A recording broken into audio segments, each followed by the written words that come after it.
Dans cette vidéo, vous poserez la question difficile. Les armes françaises sont-elles aussi brillantes qu'on le dit, ou défaillantes face à la brutale réalité du front? Vous assisterez à la survie désespérée d'un blindé canadien s'échappant d'une embuscade sur 3 roues, et remettrez en question sa conception même. Vous découvrirez le secret de la FN Minimi, l'unique mitrailleuse que chaque soldat rêve d'avoir, et vous comprendrez les raisons derrière les échecs épiques et absurdes de l'armée russe. Des questions qui exigent des réponses. Voici votre débriefing. On donne le Michelin, mais pas les étoiles. La France a livré suffisamment d'armes à l'Ukraine pour armer un petit pays. Mais tout n'est pas aussi simple qu'il y paraît au premier regard. Les avions s'écrasent, les obusiers tombent en panne et les brigades formées en France se heurtent à un chaos organisationnel. Faut-il en conclure que les Ukrainiens mal gèrent l'aide française? Ou peut-être que les armes françaises ne sont tout simplement pas adaptées à la brutalité de la guerre moderne? L'arrivée des Mirage 2000 français a été célébrée comme une véritable fête en Ukraine. Aucun média ni expert militaire ne l'a ignoré. Mais plusieurs mois se sont écoulés depuis la remise des appareils. Et toujours aucun retour concret des pilotes ou des équipes au sol. Pourquoi ce silence ? Le Mirage n'aurait-il pas répondu aux attentes? L'été 2025 a été rude pour ces avions. Le Bureau d'État des enquêtes a ouvert une procédure préliminaire concernant le crash d'un chasseur Mirage 2000 dans la région de Volhynie. Selon les premiers rapports, le 22 juillet, peu après le décollage, le pilote a signalé une défaillance électronique. Il s'est éjecté en toute sécurité, mais l'appareil s'est écrasé dans une zone inhabitée et a sombré dans un marécage. Une telle perte se fait lourdement sentir. La défense anti-aérienne reste le maillon faible de la protection des villes ukrainiennes. Nous ne spéculerons pas sur la cause sans faits établis. L'essentiel, c'est que le pilote a survécu, et son témoignage pourrait s'avérer crucial. Les pilotes sont des spécialistes inestimables pour l'Ukraine. Comme ils sont très peu nombreux, les formations sont accélérées. Cela permet aux jeunes Ukrainiens de maîtriser plus rapidement les F-16 ou les Mirage 2000. Est-ce que cela a joué un rôle dans l'accident? Nul ne le sait, mais les autres avions français, eux, font leur part. Le Mirage sert principalement de renfort à la défense aérienne. Et il est possible que désormais, les Mirages soient également utilisés plus activement pour des frappes. Par exemple, avec la ASM Hammer.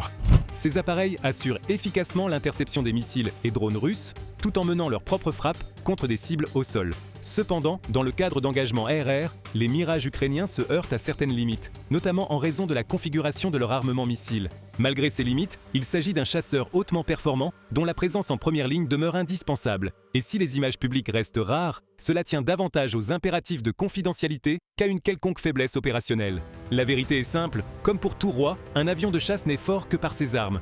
Il s'agit du Storm Shadow Scalp EG, missile de croisière franco-britannique, actuellement transféré à l'Ukraine par la France. Avec des améliorations, les Mirage 2000 peuvent les lancer. Et si même les anciens Su-24 ukrainiens ont pu être adaptés pour tirer des Storm Shadow, alors le Mirage en est largement capable. Des dizaines de ces missiles ont déjà frappé les forces russes, y compris en profondeur sur le territoire de la Fédération. Moscou n'avait pas subi une telle humiliation d'origine française depuis la guerre de Crimée. Et cela fait d'autant plus mal que la Russie n'en a abattu aucun. Elle essaie, bien sûr, mais les résultats sont tout simplement embarrassants. Regardez, les intercepteurs russes ont tiré. Les traînées de leurs missiles sont là, bien visibles dans le ciel. Mais un Storm Shadow traverse tout droit et vient frapper en pleine cible la batterie de défense aérienne qui était censée l'arrêter. Mettez j'aime à cette vidéo. Ça indique à YouTube qu'elle mérite d'être montrée à davantage de monde. Cela dit, les stocks restent limités. Nous utilisons des missiles Leur en parallèle au Storm Shadow, de fausses cibles radars qui épuisent les défenses aériennes russes, les forçant à gaspiller des intercepteurs pendant que les missiles réels passent. Les missiles jouent un rôle majeur sur le champ de bataille, mais le théâtre principal de la guerre reste au sol. Et là, l'aide française est considérable. Plus de 284 VAB, véhicules de l'avant blindé, ont rejoint les rangs des brigades ukrainiennes. Ce véhicule de transport de troupes a été construit pour l'armée française par le célèbre Renault. Il a reçu son baptême du feu lors de la guerre du Golfe. Son nom complet est véhicule de l'avant blindé, ce qui signifie véhicule de première ligne. Mais la ligne de front d'aujourd'hui n'a plus rien à voir avec celle d'autrefois. Dans sa configuration d'origine, ce blindé ne répond pas toujours aux exigences de la guerre russo-ukrainienne.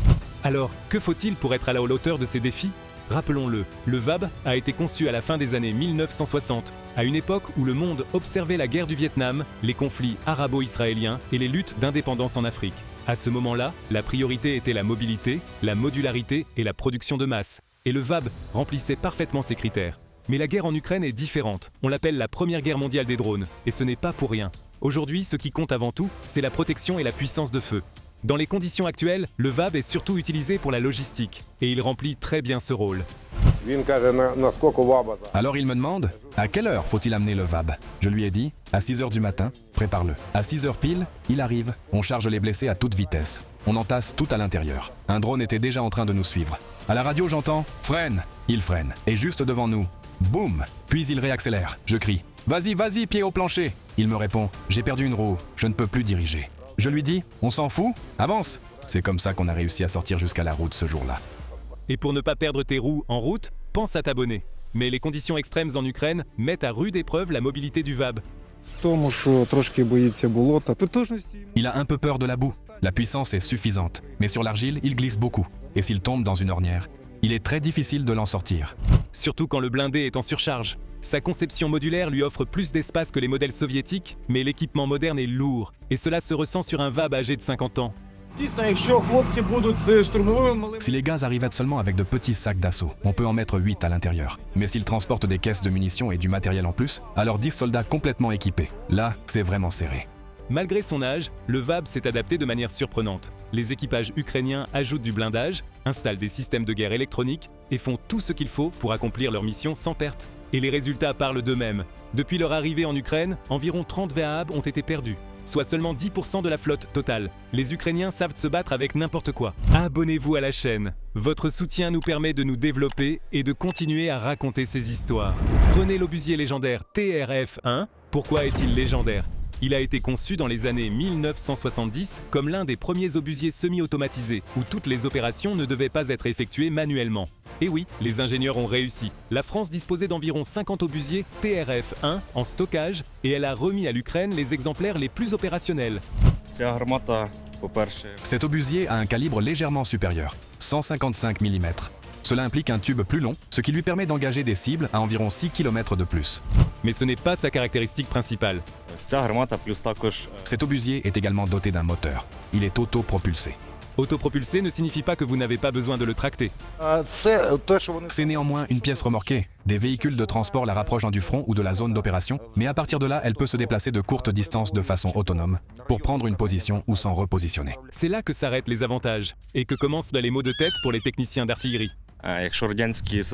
L'inconvénient, c'est qu'ils tombent souvent en panne. Avec les systèmes soviétiques, on pouvait simplement donner un coup de marteau, et ils continuaient de fonctionner. Ici, il y a une chaîne hydraulique. Si un flexible hydraulique cède, tout s'arrête.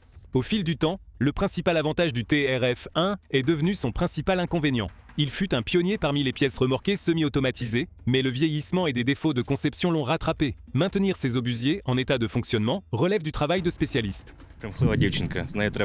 Cet obusier est comme une fille capricieuse. Il faut la traiter avec délicatesse. Si quelque chose ne lui plaît pas, elle vous lâche. Il faut alors la pourchasser, la réparer, la choyer. Alors oui, le TRF-1 est une dame capricieuse, une source de problèmes non seulement pour les Russes, mais aussi pour les équipages ukrainiens.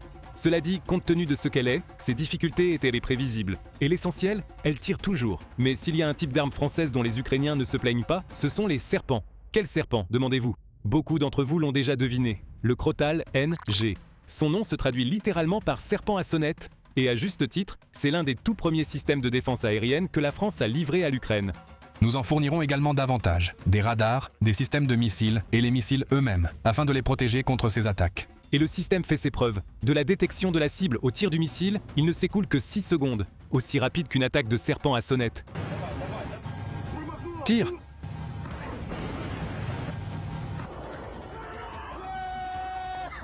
Avec une portée allant jusqu'à 11 km et une couverture en altitude jusqu'à 6 km, il est parfait pour abattre des missiles de croisière, des drones et des hélicoptères qui s'infiltrent à basse altitude dans les villes ukrainiennes.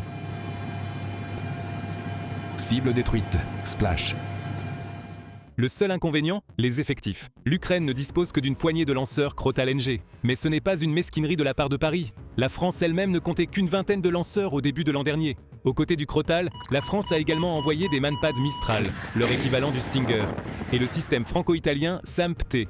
L'Ukraine exploite désormais plusieurs batteries de SAM-T, bien que ce soit probablement le système SAM majeur le moins évoqué en service ukrainien. Tout ce que nous savons officiellement, c'est qu'une batterie a déjà abattu un chasseur Sukhoi russe. En fait, le SAM-T est souvent considéré comme l'un des remplaçants les plus réalistes à long terme du Patriot.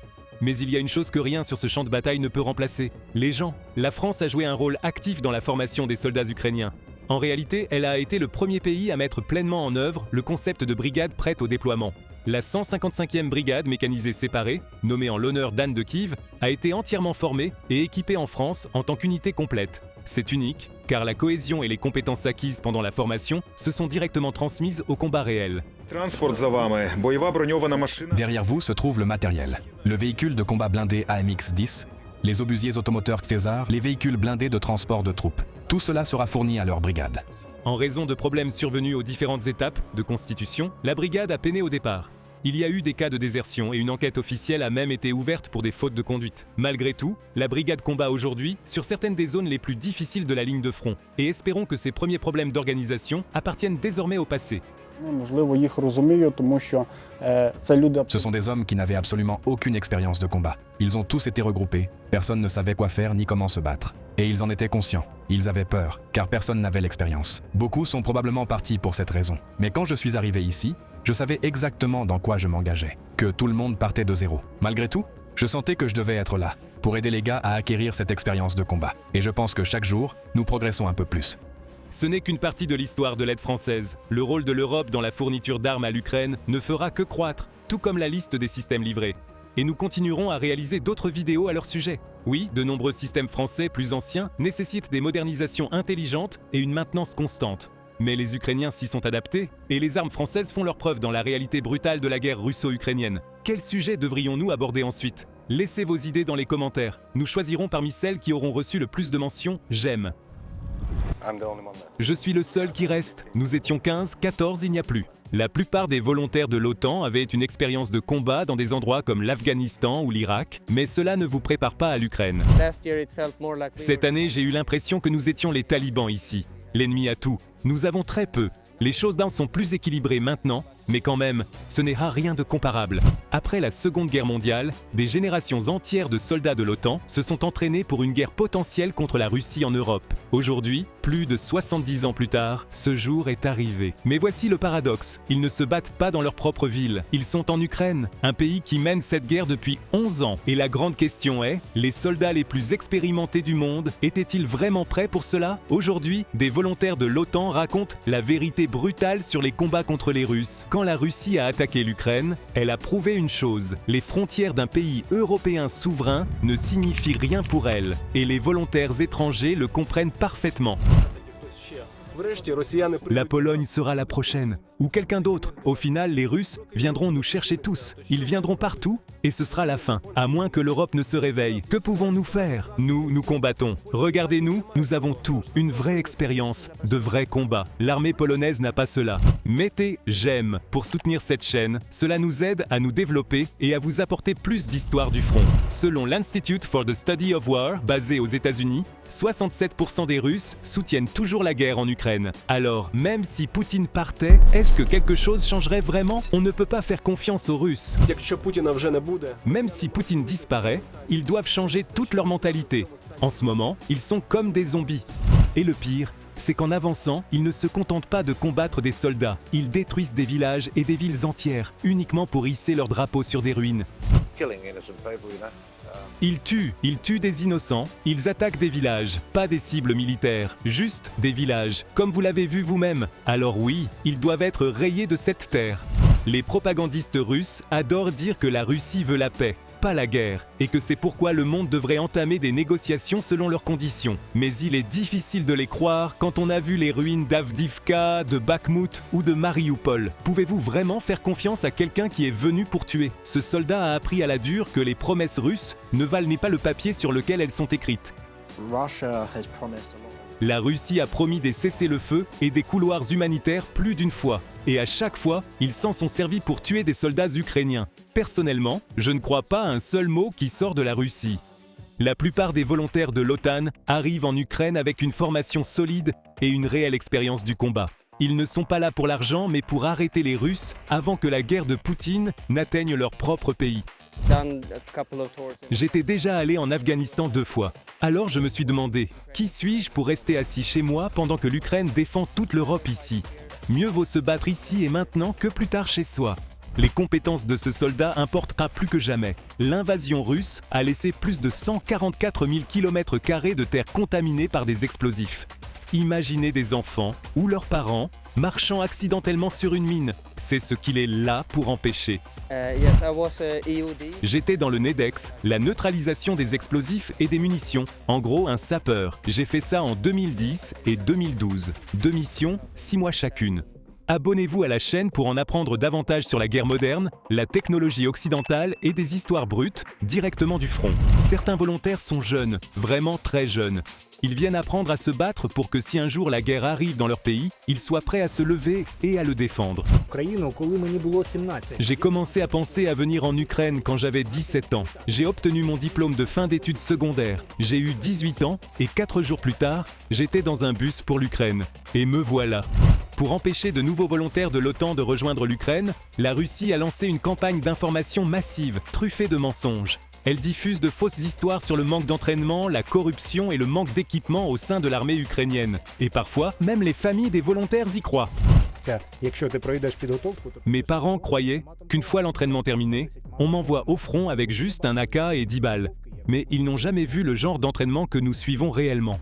Servir dans l'armée ukrainienne ne consiste pas seulement à apprendre un nouveau métier, c'est aussi acquérir une véritable expérience de combat dans la guerre moderne. Certes, les armées de l'OTAN ont aussi des opérateurs de drones, mais combien de fantassins ordinaires peuvent piloter un drone FPV ou de reconnaissance ?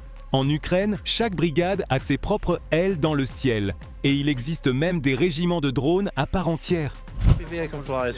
Je peux aussi piloter des FPV. Pendant la formation, je me suis entraîné sur les deux types. Mais personnellement, je préfère les Mavic. Ils sont plus précis. Les drones kamikazes sont bien aussi, mais à chaque fois que vous en utilisez un, vous avez besoin d'un drone flambant neuf. Un autre opérateur de drone partage son expérience. Selon lui, il n'est pas nécessaire d'être un génie de la technologie pour réussir. Tout ce qu'il faut, c'est de l'entraînement, de la persévérance et une chance de l'appliquer en situation de combat réel. Et en Ukraine, cette chance viendra certainement. La formation au drone était solide. Je pilote des drones sur la ligne de front depuis environ 4 mois. Donc il n'y a rien de nouveau pour moi. Nous entraînons les nouveaux fantassins au ciblage et au largage pour les assauts à venir. Je ne suis pas un expert en technologie, mais si un drone peut larguer des grenades sur les Russes, alors je pilote ce drone. C'est ça le boulot.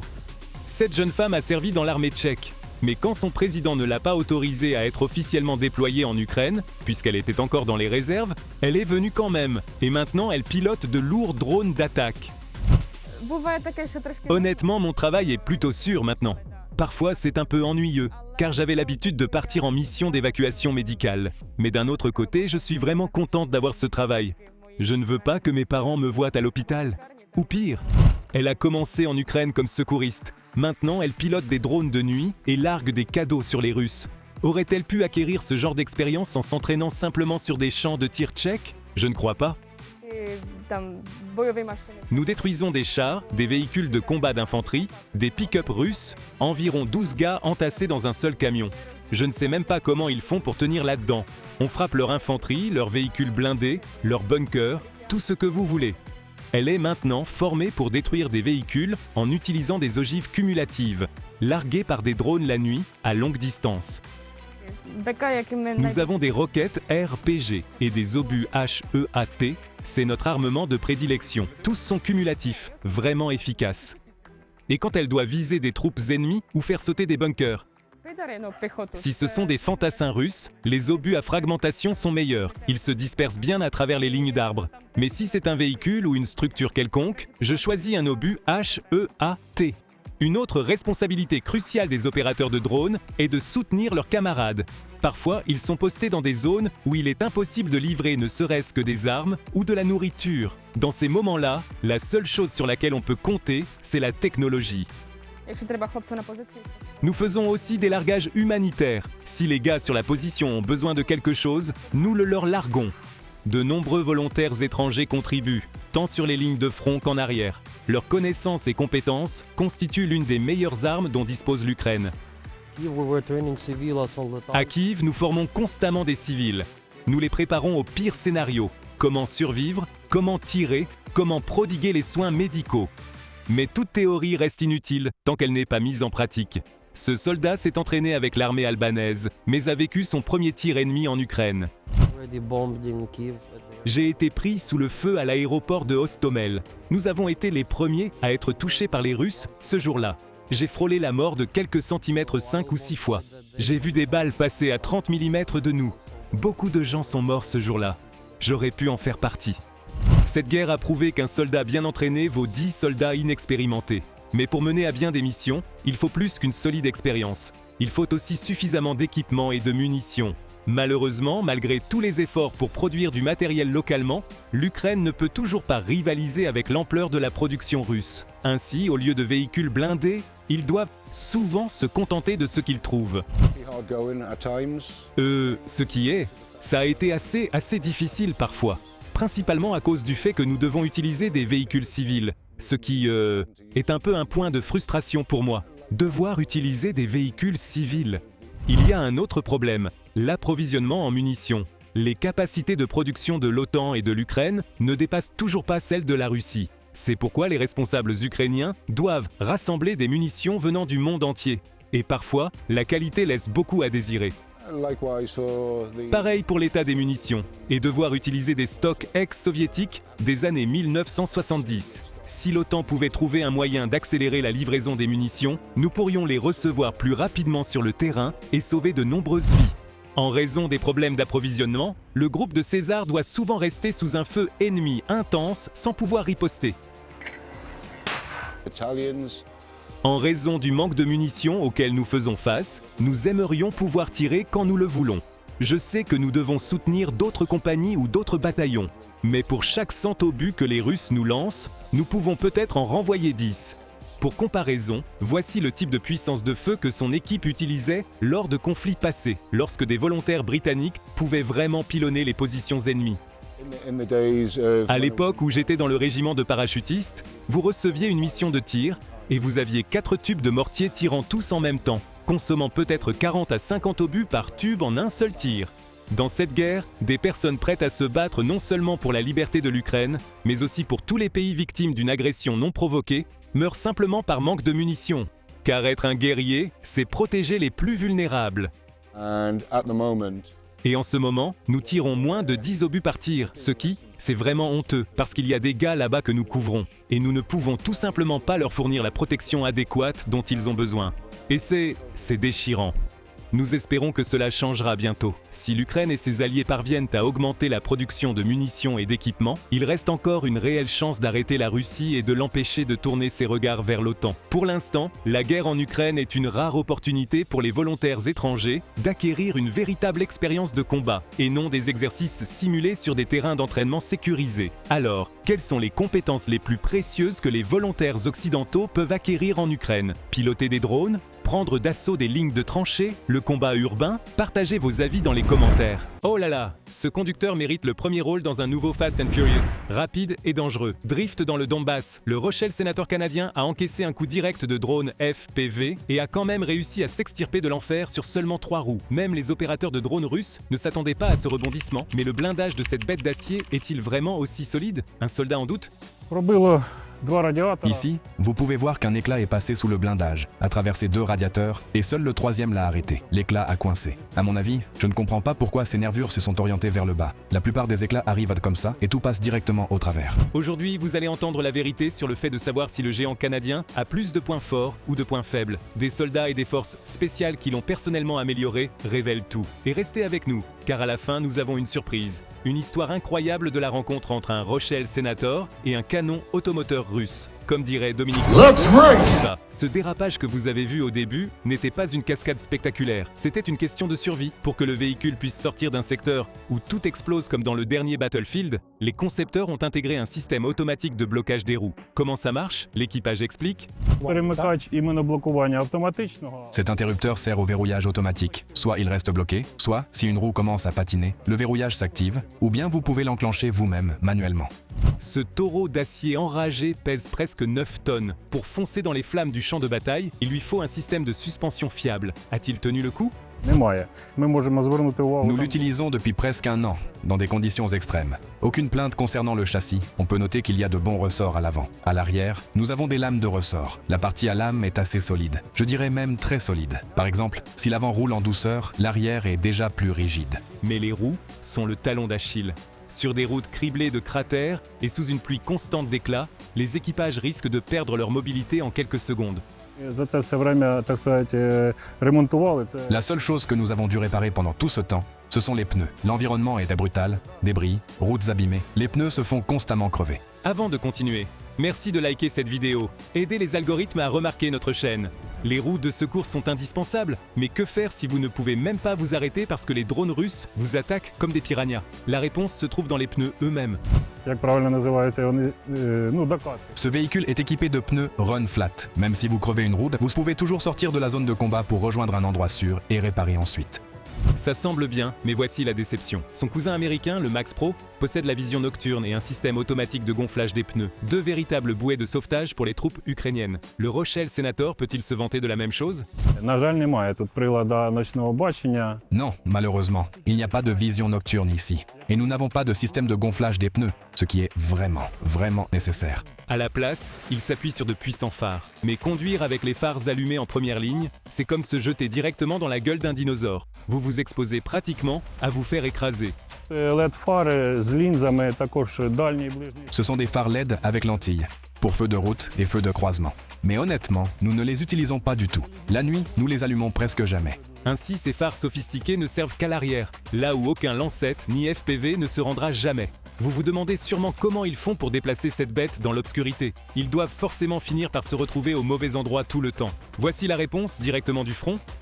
Eh bien, nous avons un treuil à l'avant. Vous pouvez voir les conditions que nous avons traversées et nous n'en avons jamais eu besoin. Nous avons ramé, nagé, roulé. Nous ne l'avons jamais utilisé. Le treuil est un petit bonus appréciable, surtout quand il n'est jamais nécessaire de l'utiliser. Deux autres détails frappent concernant les portes de cette machine. Premièrement, elles sont lourdes, comme les portes d'un château médiéval. Comment ne pas se coincer les doigts avec? Oui, il y a un arrêt, car les portes sont très lourdes. Cela évitera que le vent ne les claque et ne blesse les jambes ou les bras. Les fixations de la porte les maintiennent en place. Et puisque nous parlons de château, quelle est la première chose à laquelle vous pensez à l'intérieur d'une forteresse assiégée? On vous laisse 3 secondes. 3, 2, 1. La bonne réponse est les ports de tir. Eh bien, nous ne les avons en fait jamais utilisées. Elles ne sont pas pratiques pour le combat. Du moins, pas dans notre terrain. Oui, vous avez bien entendu, des ports de tir. Leur utilité est discutable, mais une chose est sûre, ce Rochelle Senator peut parcourir de longues distances, tel le cheval de guerre d'un chevalier. Et nourrir une telle bête demande de sérieuses réserves. Voici où se trouve le carburant. Nous avons ici 2 réservoirs. Et combien peut-elle parcourir avec un plein? Encore une fois, cela dépend des conditions d'utilisation. C'est-à-dire qu'une fois les réservoirs remplis, l'ordinateur indique environ 700 à 800 km. Abonnez-vous à la chaîne pour ne rien manquer de nos nouvelles vidéos impressionnantes sur les armes et la guerre moderne. Sur le front, où les routes ne sont plus que des sentiers boueux, le Senator devient un véritable glouton. Il consomme du carburant comme un soda sans fond au dîner. La consommation la plus basse que nous ayons constatée tournait autour de 25 à 28 litres au 100 km. Mais parfois, elle montait jusqu'à 50 à 60 litres. Sur un des secteurs de Donetsk, il y avait de la boue partout. Même les BTR et les BMP s'enlisaient. Nous roulions littéralement sur des ponts. C'est là que la consommation de carburant était énorme. Le moment le plus difficile pour les soldats, c'est l'hiver, quand le carburant peut geler au froid glacial. Imaginez, vous devez partir en mission de combat, mais le véhicule refuse d'avancer parce que le diesel s'est transformé en glace. Alors, la bête blindée canadienne rencontre vraiment des difficultés en hiver? Vérifions-le. En hiver, il gelait. Vous savez comment est le diesel en hiver? Il a tendance à geler. Mais ce véhicule, quelle que soit la saison, on s'approche, on le démarre et on roule. Aucun reproche concernant le système d'alimentation.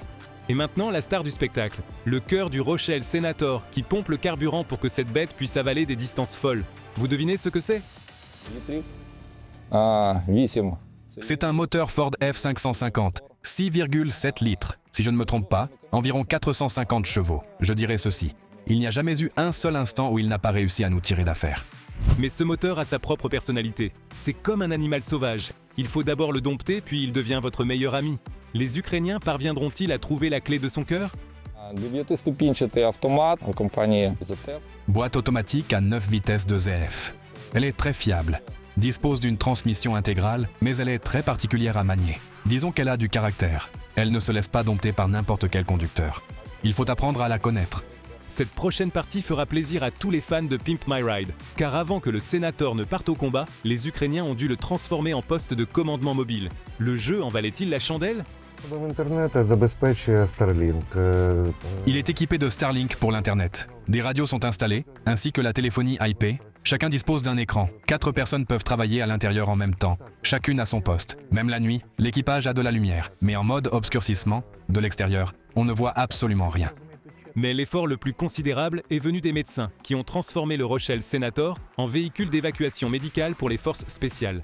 Croyez-moi, la sueur et les heures de travail en valèrent la peine. S'il existait un prix pour la meilleure amélioration sur le champ de bataille, ces gars-là remporteraient sans aucun doute le grand prix. Tout ce que vous voyez ici, le Starlink, les stations de recharge, le compartiment médical, nous l'avons fait de nos propres mains. Nous avons réfléchi ensemble, trouvé des solutions et tout construit nous-mêmes. Les conducteurs n'ont pas eu autant de chance. Leur espace est resté pratiquement inchangé. Voici à quoi ressemble la cabine à l'intérieur.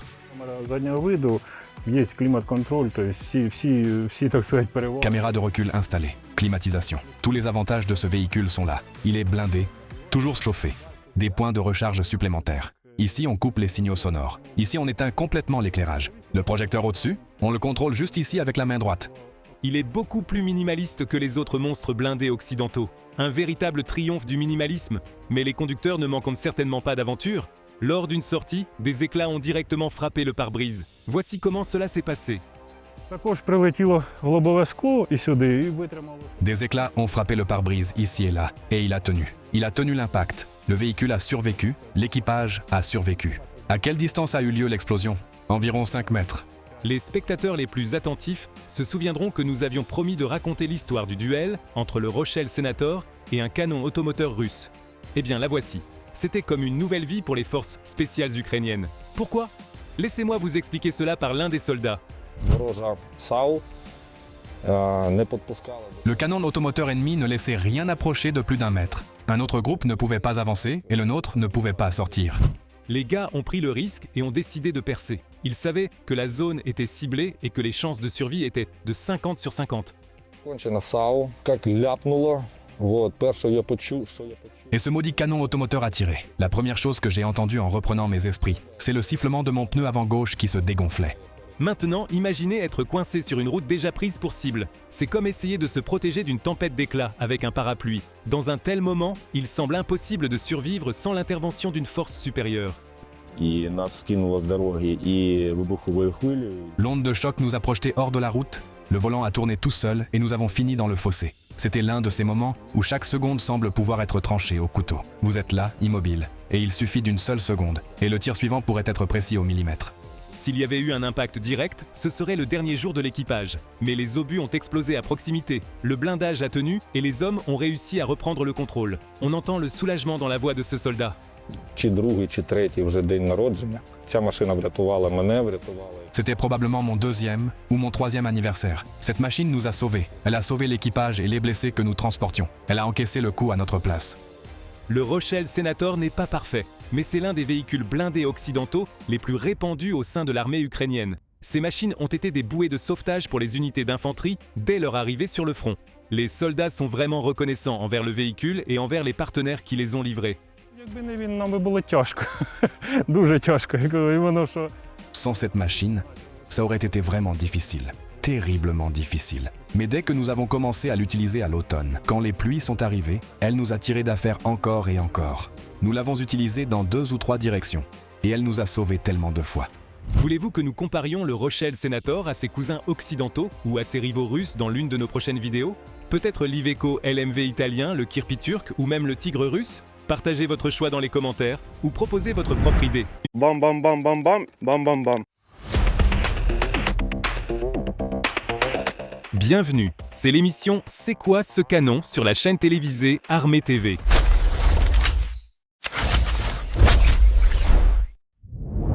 Je m'appelle Seri Lipko. Voici Borch, éclaireur de la 4e brigade Rubige de la Garde nationale d'Ukraine. Bienvenue à toi. Salut à mon ami. Et aujourd'hui, nous allons parler de la mitrailleuse belge FN Minimi. Et tout de suite, nous pouvons voir, disons, son monde intérieur et, en principe, sa structure. Nous pouvons immédiatement le démonter. Son monde intérieur et sa structure sont assez simples et ils s'assemblent et se démontent assez rapidement. Oui, relativement facilement, si tu comprends où insérer chaque pièce. Depuis combien de temps tu te combats avec les Minimi?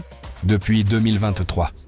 Je suis immédiatement devenu mitrailleur. Mon chef de peloton. Il dit « Bon, tu es costaud, fort, tu seras mitrailleur. » Je réponds « Eh bien, d'accord. » Mais mitrailleur avec le Minimi, il y avait quelqu'un de plus costaud, de plus fort, qui courait avec le Dertiarov et le PKM? Eh bien oui. Parce que le Minimi est léger, probablement l'une des mitrailleuses les plus légères qui soit. Son poids est relativement faible, 6,5 kg. C'est-à-dire que, même en le comparant au PKM, il est bien plus léger. Le PKM pèse 7,5 kg, si je ne me trompe pas. As-tu déjà eu à le démonter et le remonter en condition de combat lorsqu'il s'est enrayé? Oui, ça m'est arrivé plusieurs fois. Il a tout simplement été recouvert de terre et j'ai dû le démonter et le nettoyer.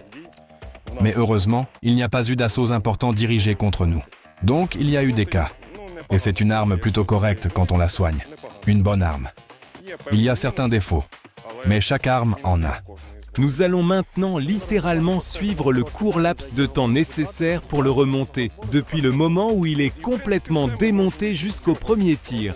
Et en principe, c'est tout. On peut y aller et commencer à faire des tirs avec.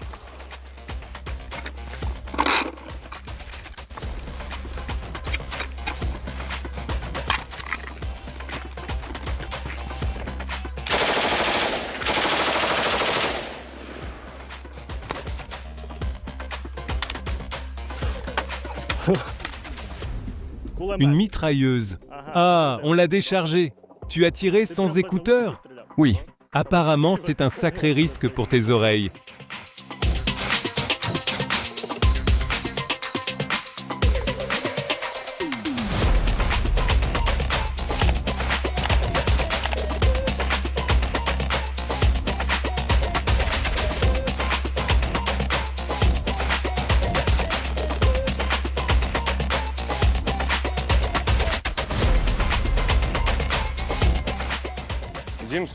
grâce à sa compacité, il est possible de l'utiliser pour mener l'assaut sur n'importe quelle tranchée. Lorsque l'ennemi s'attend à ce qu'il n'y ait que des tirs isolés, un kalachnikov, des rafales courtes, il ne s'attend pas à ce qu'on commence à lui déverser des balles sans que les munitions ne s'épuisent. Tu tires, et l'ennemi tombe parfois même sous le choc, surpris d'être ainsi pris sous le feu. En ce qui concerne les dispositifs de visée, il y a une mécanique ici, mais j'ai vu qu'on y installe parfois des viseurs prismatiques et des modérateurs de son. Autrement dit, il est ouvert aux améliorations. Oui, bien sûr. On peut y mettre à peu près n'importe quoi. Des collimateurs, j'ai même vu des guidons installés sur une mitrailleuse. Tout est possible. On peut y installer des pointeurs laser, différentes poignées pour le tir en déplacement, etc. Seul le canon ne changera pas. Il est assez spécifique et je ne sais même pas où on pourrait le remplacer. En condition de combat, quelle a été pour toi la portée maximale et la portée minimale d'un tir?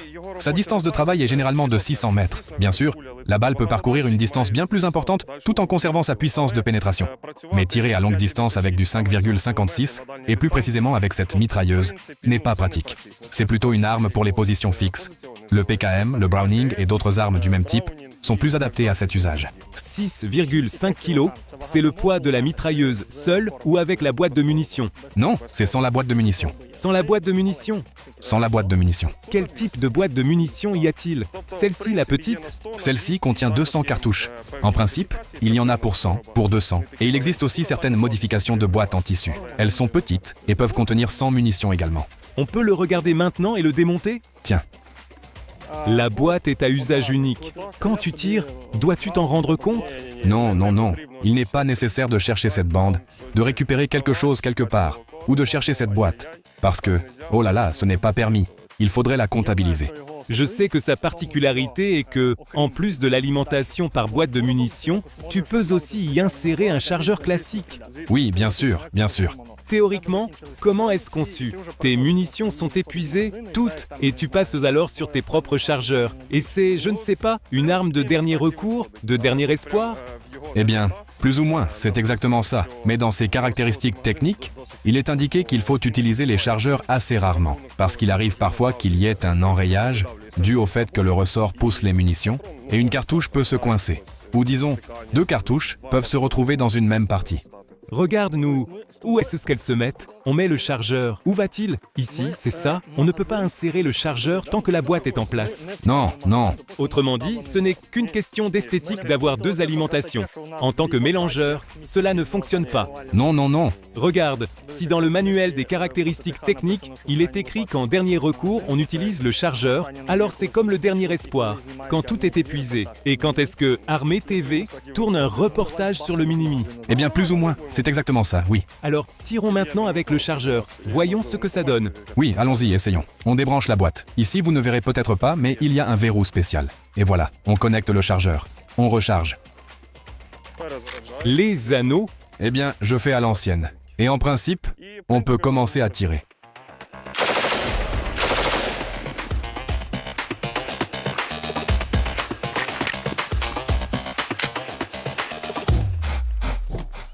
Ça s'est passé sans enrayage? Oui, oui, tout va bien.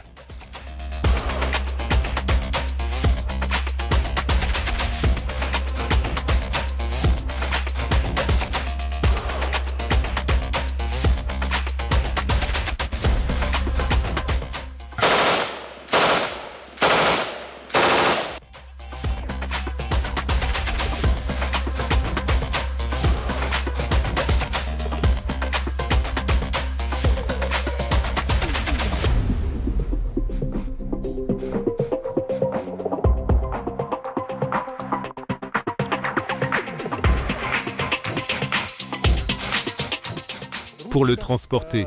Évidemment, tu as une poignée. Est-ce que tu cours vraiment en le portant comme ça ou tu passes plutôt par la sangle? Cela dépend des situations. C'est complètement différent selon les cas. Il n'y a pas vraiment de règle absolue.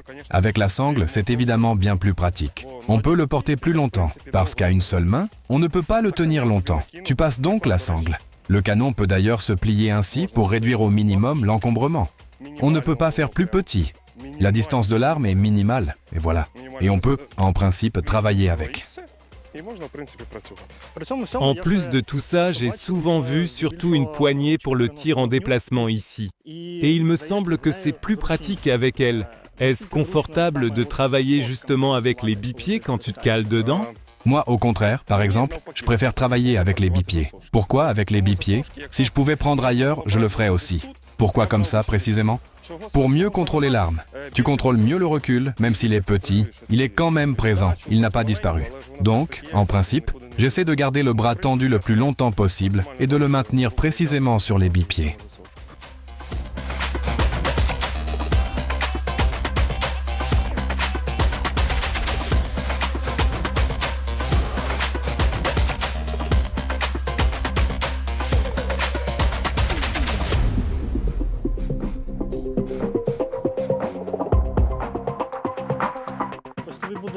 Voici un élément de réalité venant d'une personne qui n'a jamais tiré avec un Minimi.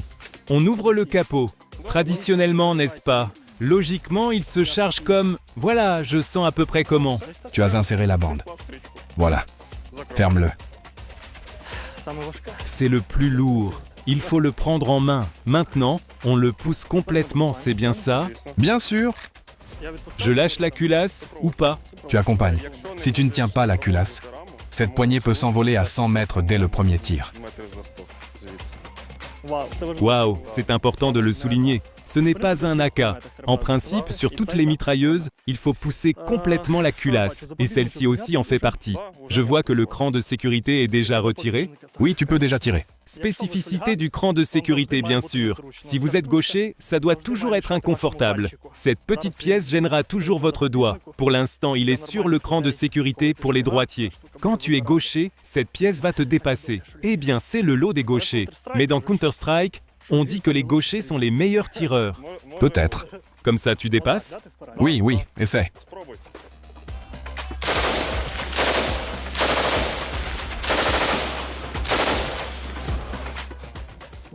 Cran de sécurité.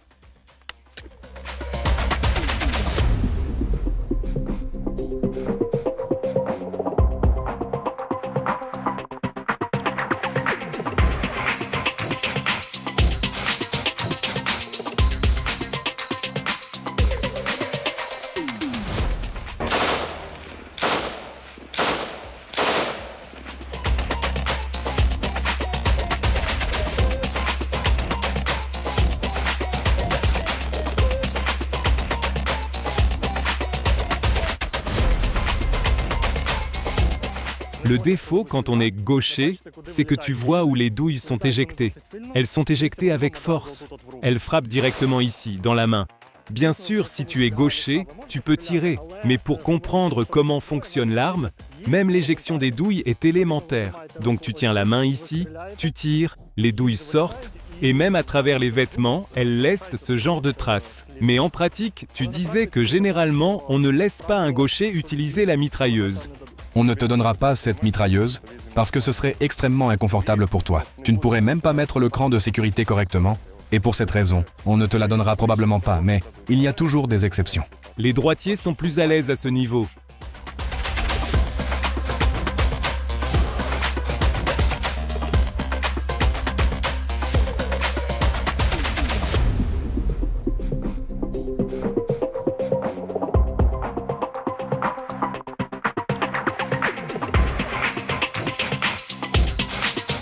Tu disais que tu peux même effectuer des rechargements avec cette mitrailleuse ? Bien sûr. Oui, on peut faire des rechargements. Pas même un rechargement partiel ? Non, ce n'est pas possible. Je n'ai pas réussi. Allez, montre-moi plutôt. C'est mieux que ça marche. Rechargement classique. On a travaillé bam, bam, bam. Et hop, j'ai effectué le basculement. Ah oui, Bam, bam, bam. Bam, bam, bam. Et je continue à tirer. De même, je l'ai renversé en arrière. Bam, bam, bam. Voilà comment ça se passe. Avec cette mitrailleuse, ce n'est pas confortable. C'est difficile de la passer par-dessus la poitrine. Voilà, exactement comme ça. Par-dessus la tête. Bam, bam, bam. Et retour. Bam, bam, bam. Tiens, les anneaux, bien sûr. allez, je vais t'aider. L'importance de prendre soin de ses camarades. Voilà à quoi sert, vous dites, le second tireur de mitrailleuse dans le règlement. C'est exactement pour ça. On peut tirer.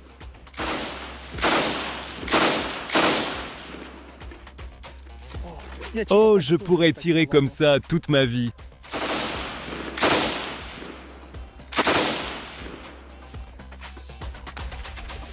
On décharge l'arme.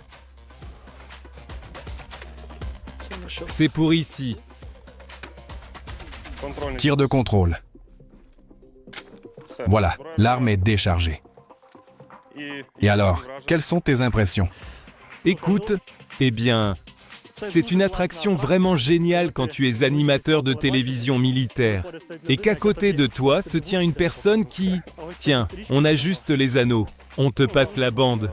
Eh bien, il faut toujours soigner ses camarades. En condition de combat, il faut garder la tête froide pour combattre avec ce genre d'arme. Même si elle est courte et légère, et quand tu la prends pour la première seconde par rapport à d'autres mitrailleuses, tu te rends compte qu'en réalité, 5 minutes, ça devient très compliqué.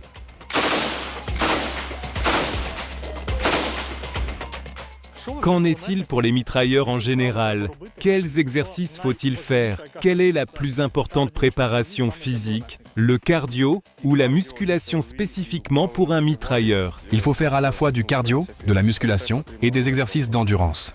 En principe, tout cela doit être fait. Alors, pour que tu ressentes pleinement cette mitrailleuse, faisons un exercice assez léger. Concrètement, il s'agit de parcourir quelques mètres à partir d'ici en tirant déjà sur notre cible désignée, puis de travailler. Hop, à genoux, tu t'entraînes, couché, tu te mets à plat ventre, bam, bam, bam. Tu travailles. Et en principe, c'est tout. Voilà tout l'exercice. Mais il est conseillé de faire même cet exercice simple en étant droitier. Je pourrais faire l'exercice léger de la main droite. Pas parfaitement, mais je vais essayer un peu. Bien sûr, bien sûr. Et les écouteurs?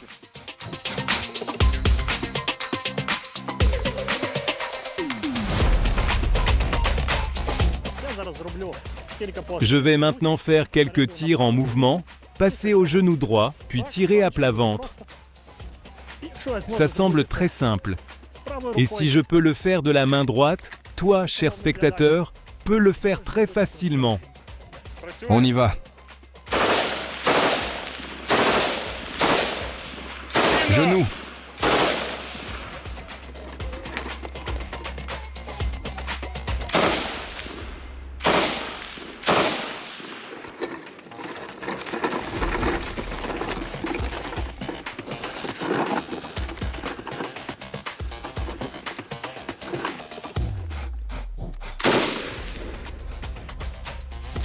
C'est une mitrailleuse, serre-la, serre-la. Serré? Serre, c'est une mitrailleuse.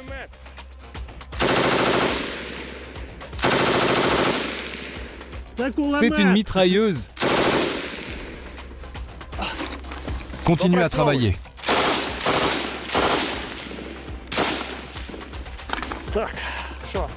On décharge l'arme?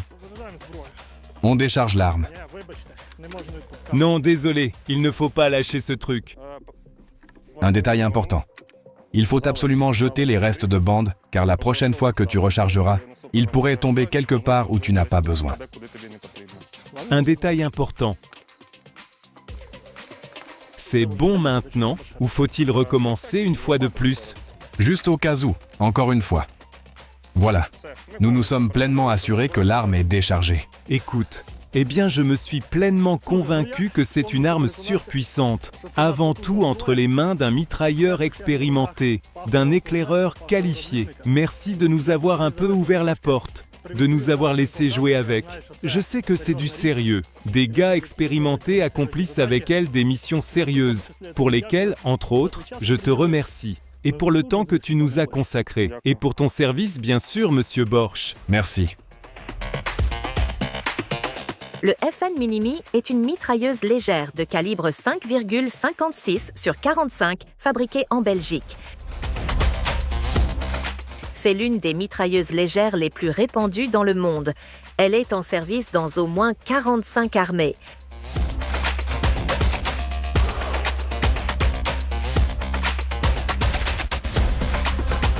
C'est la première mitrailleuse de série qui peut tirer à la fois à partir d'une bande et de chargeurs. Elle dispose d'un système de changement rapide de canon. Un spécialiste expérimenté peut le remplacer en moins de 5 secondes. Nous avons pris la mitrailleuse et nous l'avons rechargée, bien sûr. Nous avons appuyé sur le levier, légèrement relevé, puis avancé. Nous avons fixé un nouveau canon. On peut maintenant tirer, elle est déjà chargée. Et voilà! La durée de vie du canon est de 200 000 tirs, ce qui en fait l'une des mitrailleuses légères les plus durables de sa catégorie.